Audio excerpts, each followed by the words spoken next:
Hi there, I'm the Reverend Dean Brown, Assistant to the Bishop of the New Jersey Synod, and I also serve as the Synod's Stewardship Specialist. That is, if you have questions about the faith practice of stewardship, I'm here to speak with you.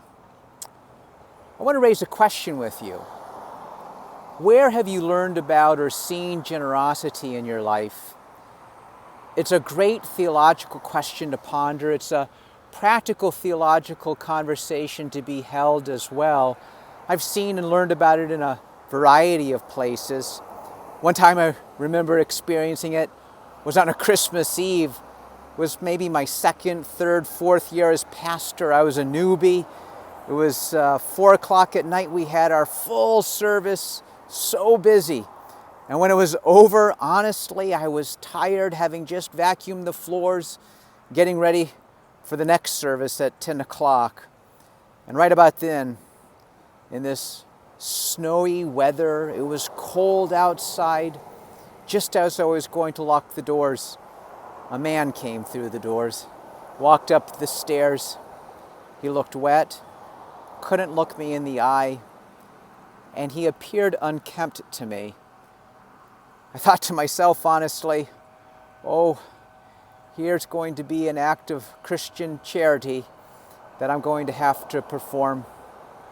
And right then, this man put in my hand many $20 bills and said, "Please make sure this goes into the offering plate."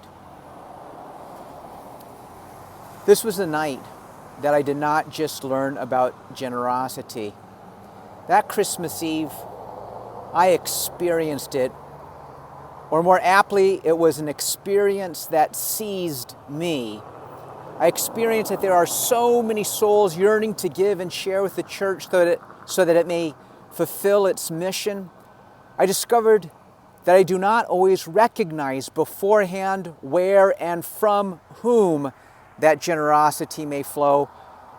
I felt transformed, with generosity being the great equalizer, where there is neither benefactor nor beneficiary, but two people beholding the face of Christ in one another. And I encountered the generative nature of generosity through that soul's act of giving, inspiring my own. It rubbed off on me. As we enter the national holiday of Thanksgiving, and as we approach the liturgical time of year where there is Advent and Christmas being celebrated, I encourage you in worship and counsel, small groups, virtual coffee hours, to share these stories with one another.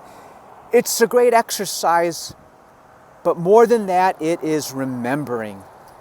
It is remembering that others who have not known this joy may begin to learn and practice it. It is a remembering that resets our own spiritual intention, whereby the joy of giving and receiving is discovered yet again. And it is remembering where our faith becomes concretely active, carrying out and sharing in God's love for the world. Thanks be to God for generous souls all around us and your generosity. Amen.